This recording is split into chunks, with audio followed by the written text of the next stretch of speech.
مولانا محمدا عبده ورسوله أما بعد فأعوذ بالله من الشيطان الرجيم بسم الله الرحمن الرحيم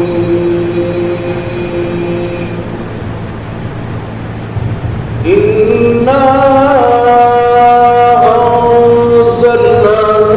ليلة القدر وما أدراك ما ليلة القدر ليلة القدر خير من ألف شهر تنزل الملائكة والروح فيها بإذن ربهم من كل أمر سلام هي حتى مطلع الفجر آمنت بالله صدق الله العظيم وصدق على رسوله النبي الكريم ونحن على ذلك من الشاهدين والشاكرين والحمد لله رب العالمين.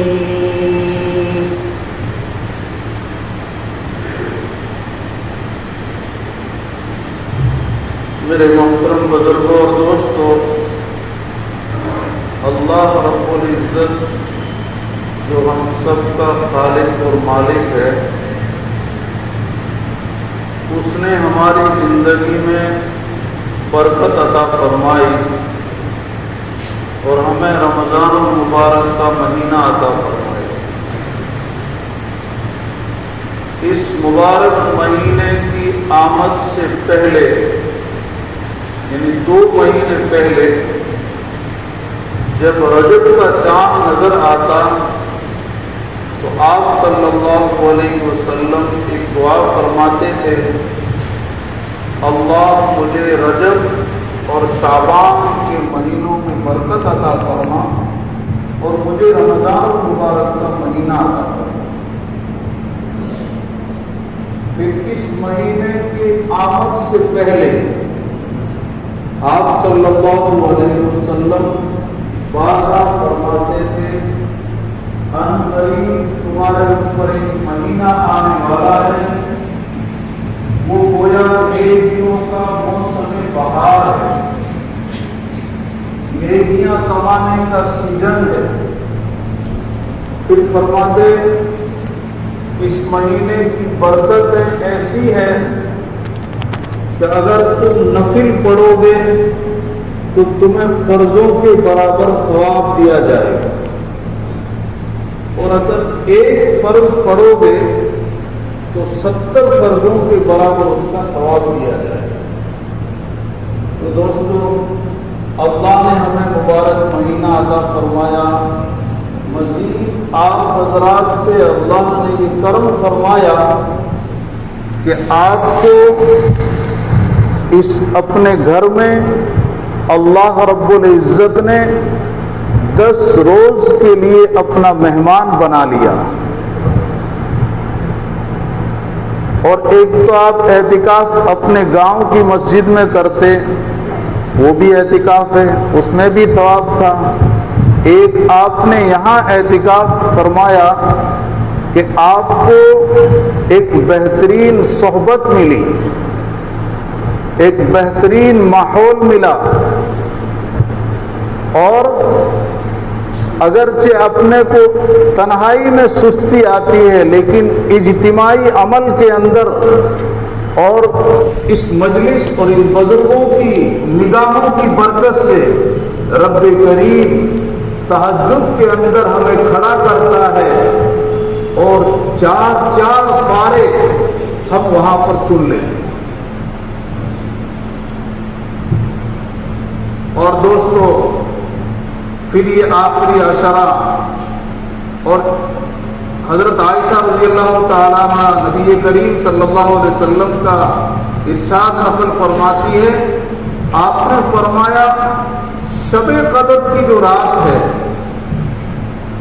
وہ آخری عشرے میں طاق راتوں میں تلاش کرو، جس نے 20 رمضان کے بعد اعتکاف کر لیا اور چاند دیکھنے تک اعتکاف میں رہا، ظاہر بات ہے تاخرات بھی ملتی ہے اور پورا عشرہ عبادت میں گزرتا ہے۔ میں نے آپ حضرات کے سامنے اس وقت قرآن پاک کی ایک پوری سورت تلاوت کی، اور میں نے اس سورت کا انتخاب میرے شیخ کے حکم سے کیا۔ صحابہ کرام رضی اللہ تعالیٰ عنہم اجمعین نے نبی کریم صلی اللہ علیہ وسلم کے سامنے اس بات کا ذکر کیا کہ بنی اسرائیل میں جن کی لمبی لمبی عمریں ہوتی تھی، حضرت نوح علیہ السلام جنہوں نے 950 سال تک اللہ کی توحید کی تبلیغ کی اور ہزاروں سال ان کی عمریں ہوتی تھی، بنی اسرائیل کے ایک عابد کا ذکر ہوا جس نے 500 سال تک اس طرح عبادت کی کہ ایک لمحے بھی اللہ کی یاد سے غافل نہیں رہا۔ جب صحابہ کے سامنے اس بات کا ذکر آیا تو کہا یا رسول اللہ صلی اللہ علیہ وسلم، ہماری عمریں تو بہت کم ہوں گی۔ میرے آقا نے فرمایا میری امت کی عام طور سے جو عمریں ہوں گی وہ 60 سال سے لے کر 70 سال کے درمیان ہوں، عام طور سے۔ ٹھیک ہے اللہ تعالیٰ کسی کو زیادہ دے دے۔ خود رسول پاک صلی اللہ علیہ وسلم نے جب آپ کی عمر مبارک 63 سال کی ہوئی تو آپ نے دنیا سے پردہ فرما لیا۔ تو جب صحابہ کے دل کے اندر یہ بات آئی تو رسول پاک صلی اللہ علیہ وسلم نے بھی اس بات کو اپنے دماغ میں لیا کہ ہاں یہ بات تو صحیح ہے۔ اپنے محبوب کی بے قراری کو مالک خالق ارض و سما نے دیکھا، جب اللہ رب العزت نے دیکھا کہ میرا محبوب بے قرار ہے اس بات سے کہ میری امت کی عمریں تو بہت کم ہوں گی اور پہلی امتوں کی عمریں تو بہت تھی تو وہ عبادت میں بڑھ جائیں گے، اللہ رب العزت نے جبریل امین فرشتے کو آسمان سے بھیجا اور پوری یہ سورت نازل فرمائی۔ یہ سورت مکی ہے، اس میں 5 آیتیں ہیں اور اس میں 5 باتوں کا ذکر ہے۔ اللہ فرماتا ہے بسم اللہ الرحمن الرحیم انا انزلناہ فی لیلۃ القدر، ہم نے قرآن پاک کو لیلۃ القدر میں نازل فرمایا۔ اسی رات میں اللہ رب العزت نے پہلے آسمان سے، جو سب سے اونچا آسمان ہے، اس آسمان سے آسمان دنیا پر پورے قرآن کریم کو نازل فرما دیا۔ ایک بات، پھر اللہ رب العزت بھی سوال فرماتے اور فرماتے ہیں وَمَا أَدْرَاكَ مَا لَيْلَةُ الْقَدْرِ، تمہیں معلوم ہے، تم جانتے ہو اس بات کو کہ لیلۃ القدر کیا ہے؟ پھر اللہ فرماتے ہیں لیلۃ القدر خیر من الف شہر،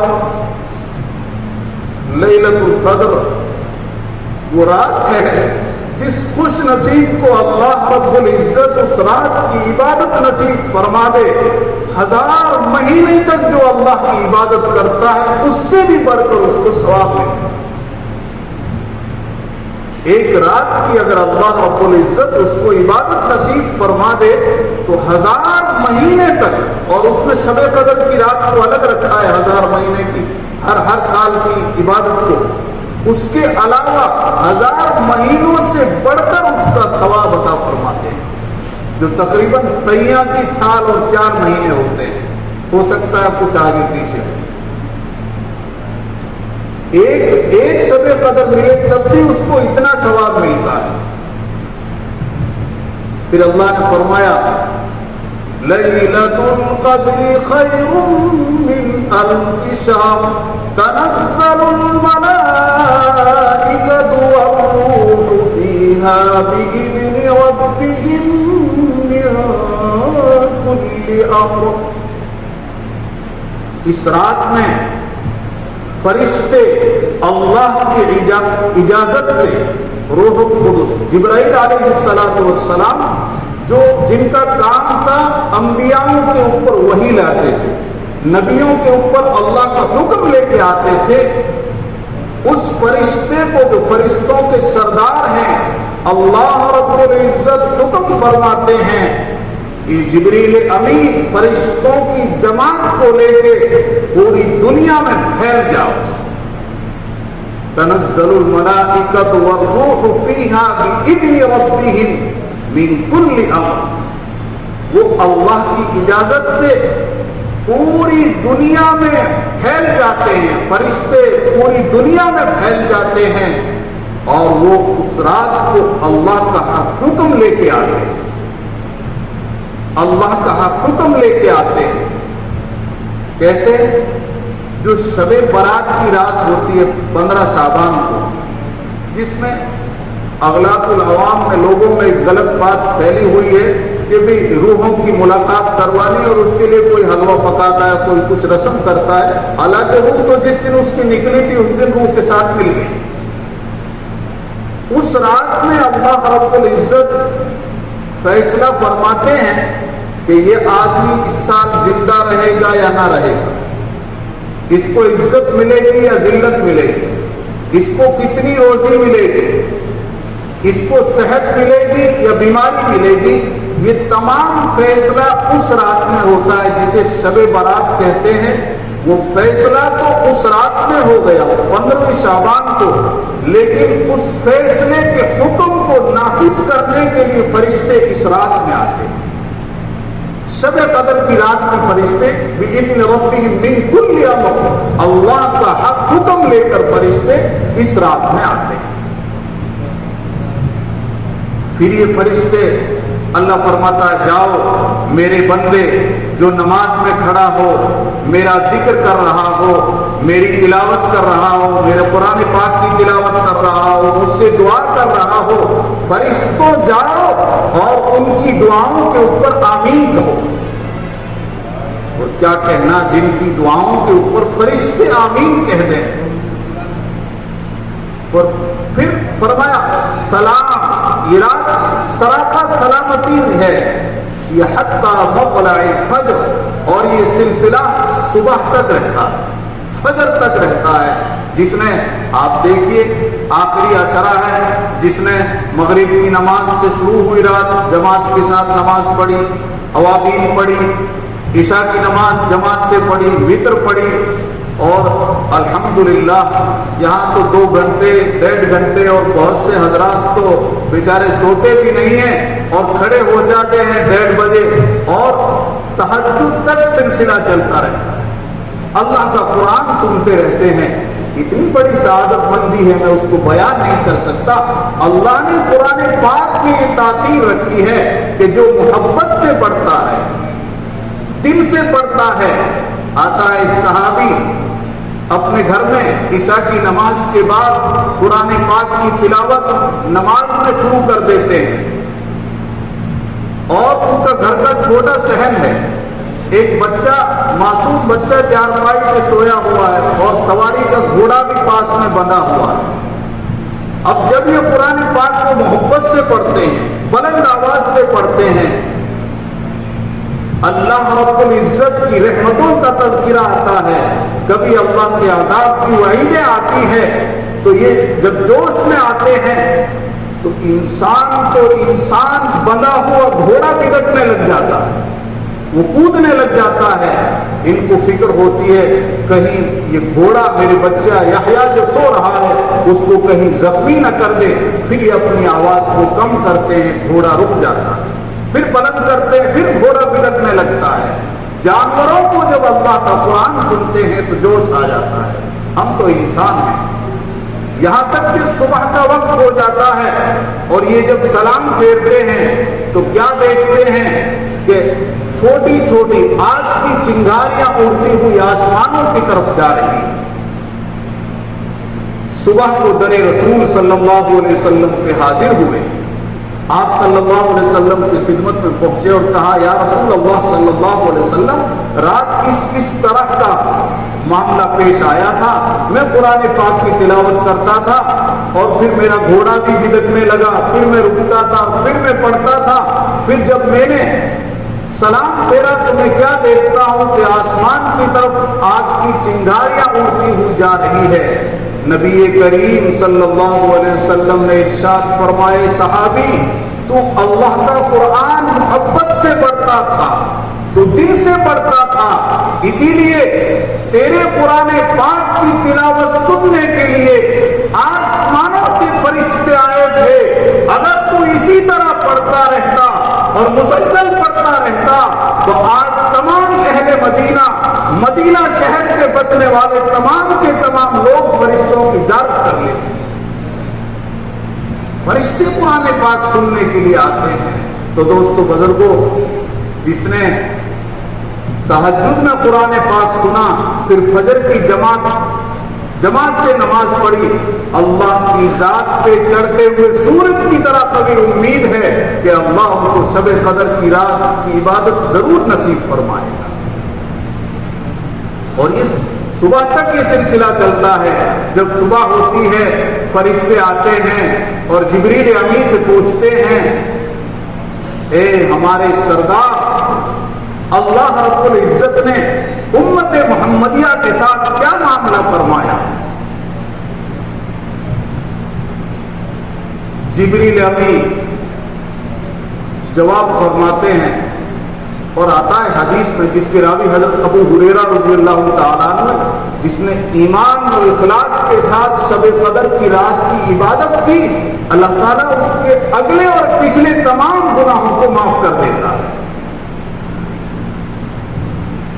جبریل امی فرماتے ہیں اللہ تعالیٰ نے سب کو معاف فرما دیا، پوری امت کو معاف فرما دیا، لیکن 4 قسم کے لوگوں کو اس میں بھی معاف نہیں کیا ہے۔ اللہ ہماری حفاظت فرمائے۔ جہاں معافی کا عام اعلان ہے اس میں سے 4 کو چھانٹ دیا گیا ہے کہ ان 4 کی مغفرت نہیں ہوگی جب تک کہ یہ اپنے اس گناہ سے توبہ نہ کرے۔ اللہ ہماری حفاظت فرمائے۔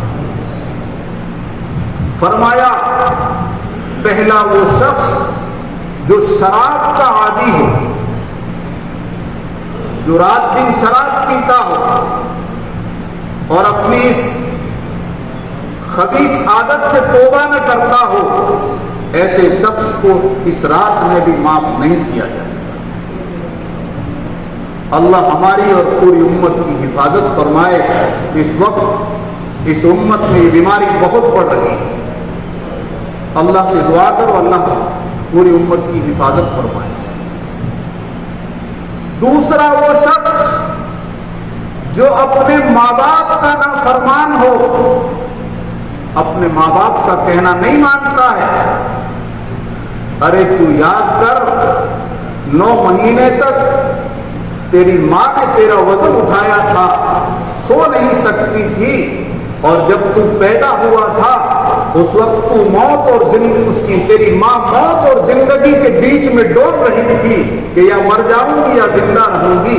اس ماں نے تیرے لیے یہ تکلیف اٹھائی، اور جس ماں نے خود کیلے پہ سوئی ہے اور تجھے سوکھے پہ سلایا ہے، اپنی چھاتی کو تیرا بچھونا بنایا ہے، اب جب تو جوان ہوا ہے اور جب تیری نسوں کے اندر گرم گرم خون ابلنے لگا ہے، دوڑنے لگا ہے، تو بڑے ماں باپ کو کہتا ہے چپ رہو تمہیں معلوم نہیں۔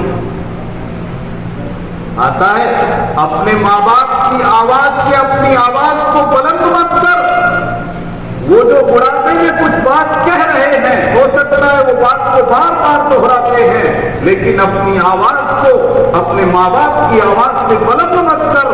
جب تو بلند آواز سے اس کو کچھ کہے گا اس کے دل میں ٹھیس لگے گی، میں نے کس طریقے سے اس کی پرورش کی ہے، میں نے دن کو آرام نہیں کیا، راتوں کو رات نہیں جانا، رات دن کماتا رہا اور ان کی تعلیم و تربیت کا انتظام کرتا رہا، ماں سوچتی ہے میں نے کتنا تو اٹھایا تھا، آج اس طرح ہی میرے سے بات کرتا ہے۔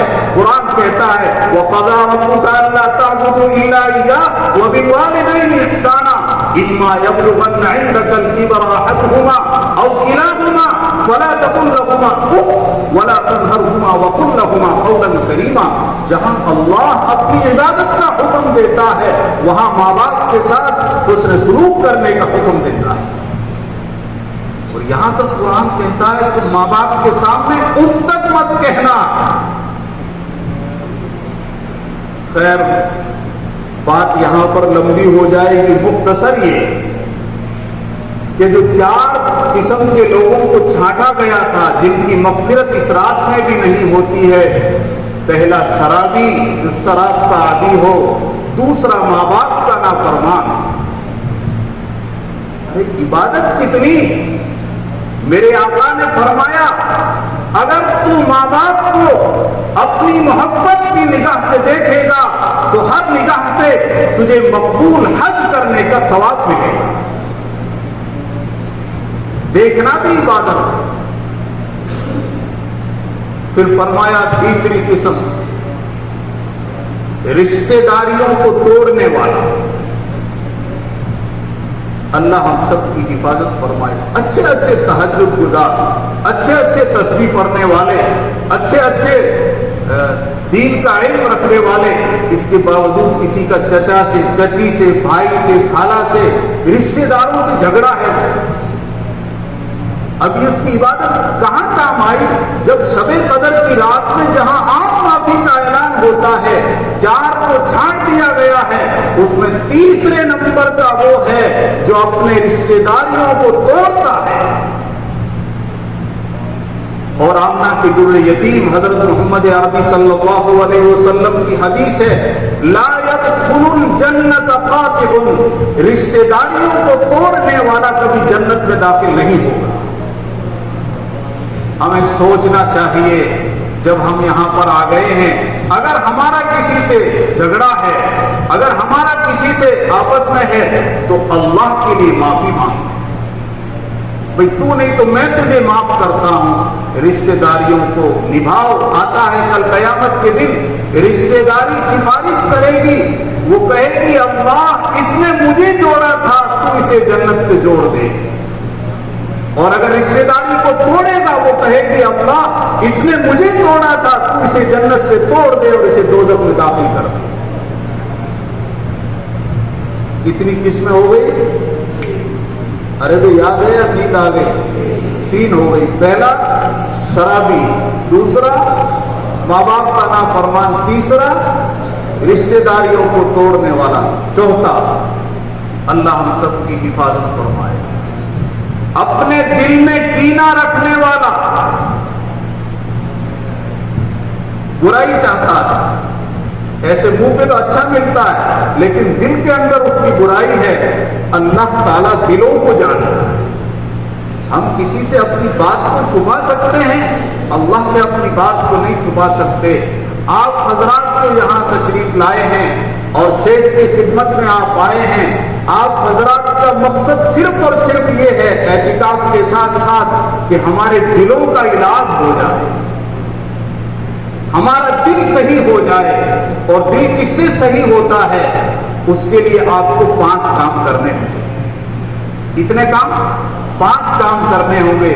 جب 5 باتوں پہ عمل کریں گے انشاءاللہ اللہ دلوں کو صاف کر دے گا، اور جب اس کا دل سنور جاتا ہے، جب اس کا دل اچھا ہو جاتا ہے تو اللہ رب العزت اس کے ہر لفظ کے اندر اسپرنٹ پیدا کر دیتے ہیں، اس کا ہر بول اتنا قیمتی بنتا ہے کہ ایک ایک بول پوری دنیا کے فیصلے کر دیتا ہے۔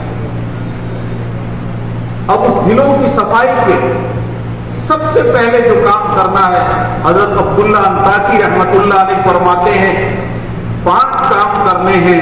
ان میں سب سے پہلا کام ہے صحبت اولیاء، نیک لوگوں کی صحبت اختیار کرنا۔ کیوں؟ آتا ہے صحبت مؤثر، صحبت اثر کرتی ہے. آپ جیسے لوگوں کے ساتھ بیٹھیں گے ویسا ہی آپ کے اوپر اثر آئے گا. نیک لوگوں کی صحبت اختیار کرنا.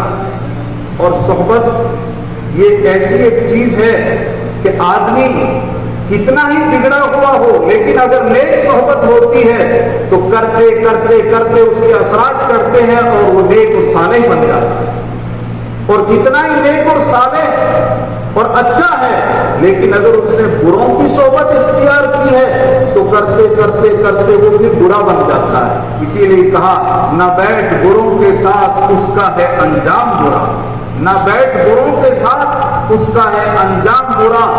بد نہ بنے تو بد کہلائے بد اچھا بدنام برا. برا نہیں کہلائے گا تو بدنام ہو جائے گا. وہ شرابیوں کے ٹولے میں بیٹھا تھا, ہو سکتا وہ شرابی ہے. وہ لٹیرے لچنگے اور رات دن غیبتیں چغلیاں کرنے والوں کی مجلس سجا رہا تھا. ہاں وہ بھی ایسا ہی ہے. ایسی صحبت سے اپنے آپ کو بچانا چاہیے. اللہ کا فضل ہے, اللہ نے آپ کو اچھی صحبت دی ہے. اللہ ہمیں اس کی قدردانی کی توفیق عطا فرمائے. دوسری چیز قرآن پاک کی تلاوت کثرت سے کرنا. اللہ نے موقع دیا, جب قرآن پاک سنتے ہیں ٹھیک ہے, نہیں سنتے ہیں تو پھر قرآن پاک کی تلاوت کرتے رہیں, پڑھتے رہیں. قرآن پاک نہیں پڑھے ہوئے تو جو پڑھا ہوا ہے اس کے پاس بیٹھ جائیں, جب وہ تلاوت کرتا ہے اس کو سن لیجیے. ہمارے شیخ حضرت فضائی ملت مولانا اسد مدنی رحمت اللہ علیہ, اللہ حضرت کی قبر کو نور سے منور فرمائے. انہوں نے اس ملک ہندوستان کا واقعہ تحریر کیا ہے. ان کے خطبات میں میں نے پڑھا ہے. ملک ہندوستان میں جس وقت برٹش گورنمنٹ تھی, انگریزوں کا راج تھا, اور انہوں نے مدارس کو ختم کر دیا تھا اور علماء کو پھانسی کے پھندے پہ چڑھا دیا. اب ایسے بہت سے گاؤں تھے جس پوری گاؤں میں کوئی جنازے کی نماز پڑھانے والا نہیں ملتا تھا, کوئی مسئلہ بتلانے والا, غسل دینے والا نہیں ملتا تھا. تو ایک گاؤں میں کسی کا انتقال ہوا, اب پورے گاؤں میں کوئی ایسا نہیں تھا, تو کہا کہ وہ جو راستہ جاتا ہے اس راستے پہ جا کے بیٹھ جاؤ, ہو سکتا ہے کوئی مسلمان پڑھا لکھا آئے تو اس کو بلا کے لاتے ہیں تاکہ وہ جنازے کی نماز بھی پڑھائے گا اور غسل بھی دے دے گا. جب گئے تو ایک پولیس والا جس کے چہرے پہ سنت کے مطابق داڑھی تھی, اس کی سائیکل کو رکوایا اور کہا بھائی اس طریقے کا گاؤں میں معاملہ پیش آ گیا ہے, آپ چلیں تھوڑی ہماری مدد کر دیں. اس نے کہا ٹھیک ہے, اچھی بات ہے. وہ اس گاؤں میں گیا, میت کو غسل دیا, کفن دیا اور جنازے کی نماز پڑھائی, قبر میں اتارا اور پھر کہا کہ میں اپنی ڈیوٹی پہ جاتا ہوں. وہ وہاں سے روانہ ہوا. جب وہ وہاں ڈیوٹی پر پہنچا تو اس نے دیکھا کہ اس کا آئیڈینٹی کارڈ جو ہوتا ہے جس کارڈ کی وجہ سے وہ آدمی اپنی سروس کر پاتا ہے, وہ کارڈ اس کا گم ہو گیا. وہ بڑا پریشان, اس کی وجہ سے تو سروس پہ نہیں جا سکتا, وہ اپنی ڈیوٹی نہیں کر سکتا. اپنی سائیکل لے کے پیدل واپس چلتے چلتے دیکھا راستے میں کہیں گر گیا ہو, وہاں آیا یہاں تک کہ اس گاؤں تک پہنچ گیا. اور گاؤں والوں کو کہا بھی اس طریقے کا معاملہ ہوا ہے. تو گاؤں والوں کو کہا چلو کہاں چلنا ہے ہم بھی تلاش کریں, آپ نے ہمارے اوپر احسان کیا ہے. تو یہاں تک کہ وہ قبرستان چلے گئے. قبر پر پہنچے تو اس نے کہا کہ مجھے ایک بات ایسی لگتی ہے کہ میری اس جیب میں وہ تھا, میت کو جب قبر میں اتارا تھا تو ہو سکتا ہے کہ میرا وہ آئیڈینٹی کارڈ اس کے اندر گر گیا. حضرت فرماتے ہیں کہ گاؤں والوں نے اجازت دے دی کہ آپ قبر کو کھول لیجیے. اب اس کی قبر کو کھولا گیا, توجہ کرنا, اب اس کی قبر کو کھولا گیا تو اس کی قبر جو ہے وہ تازہ پھولوں سے بھری ہوئی ہے. تازہ پھول جیسے کسی نے ابھی رکھے ہیں, تازہ پھولوں سے بھری ہوئی ہے اور اس پھولوں کے اوپر وہ آئیڈینٹی کارڈ رکھا ہوا. گاؤں میں اس کی چرچے ہوئے کہ یہ آدمی اس کا ایسا کون سا عمل کیا کہ جس کی وجہ سے اللہ رب العزت نے دنیا والوں کو دکھلا دیا کہ میں اپنے نیک بندوں کا اعزاز و اکرام اس طرح کرتا ہوں. آئے رشتے داروں نے پوچھا بھائی یہ تو ہمارے جیسا ہی تھا, نہ نماز جانتا تھا نہ کوئی اس کی عبادت تھی, یہ تو بالکل جیسے ہم عام گاؤں کے لوگ ہیں ویسے ہی تھے. اس کی بیوی کو پوچھا گیا, اس کی بیوی نے کہا کہ مجھے تو کوئی معلوم نہیں ہے. اتنے میں اس کی بیٹی بیٹھی تھی, اس نے کہا کہ بھی آپ کیا پوچھ رہے ہو, کہ بھی تمہارے ابا کیا کوئی خاص ایسا عمل کرتے تھے، رات کی تنہائی میں ہو سکتا اللہ کے سامنے روتے ہو دھوتے ہو، کچھ نہ کچھ ان کی ادا اللہ کو پسند آئی ہوگی۔ اس بیٹی نے کہا کہ ہمارے گھر کا جو ایک مکان ہے اس میں اوپر جو چیزیں رکھنے کے لیے پچیت بنی ہوئی ہے اس کے اوپر ایک کتاب ہے۔ میرے ابو صبح صبح اٹھتے تھے، ہاتھ منہ دھوتے تھے اور اس کو کھولتے تھے اور کھول کر اس کے اوپر یہ انگلی گھماتے تھے اور یوں کہتے تھے میرے اللہ نے یہ بھی سچ کہا، میرے اللہ نے یہ بھی سچ کہا، میرے اللہ نے یہ بھی سچ کہا۔ صرف اس پہ اپنی قلم گھماتے تھے، اپنی انگلی گھماتے تھے۔ جب اس کو دیکھا گیا تو وہ قرآن کریم تھا، وہ قرآن شریف تھا، وہ قرآن شریف پڑھنا نہیں جانتا تھا، اس کے باوجود اس کے دل میں اللہ کے قرآن کی عظمت تھی۔ وہ انگلیاں پھیرتا تھا اور وہ کہتا تھا میرے رب نے یہ بات بھی سچی کہی ہے۔ اللہ رب العزت کو اپنے اس بندے کی ادا اتنی پسند آئی کہ دنیا والوں کو بتلا دیا جو میری کتاب کے ساتھ محبت کرتا ہے میں اس کا اعزاز و انعام اس طرح کرتا ہوں۔ تو دوستو بزرگوں، میں عرض کر رہا تھا چوتھے نمبر کا وہ آدمی ہے جو دل میں کینہ رکھتا ہے، اور دل کے علاج کے لیے میں نے 5 باتوں کا ذکر کیا تھا، اس میں یہ دوسرے نمبر کی بات۔ پہلی اللہ والوں کی صحبت، دوسرا قرآن پاک کی تلاوت کثرت سے کرنا، تیسری چیز حرام مال سے اپنے آپ کو بچانا، شک والا مال ہو، حلال کماؤ، حلال کھاؤ، حلال پیو۔ اگر مال حرام استعمال کرے گا، آتا ہے آدمی اللہ اللہ کرتا رہتا ہے، دعائیں کرتا رہتا ہے، لیکن اس کی دعائیں آسمان سے اوپر نہیں جاتی ہے۔ کیوں؟ اس کا کھانا حلال نہیں، اس کا پینا حلال نہیں، اس کے کپڑے حلال نہیں، اس کے کمانے کا طریقہ اگر حرام ہے۔ آپ اپنا بھی یاد رکھیں، اپنے نسلوں کو کہیں چاہے کم ملے لیکن حلال کماؤ۔ حلال کمانے والے کے اثرات نسلوں تک رہتے ہیں۔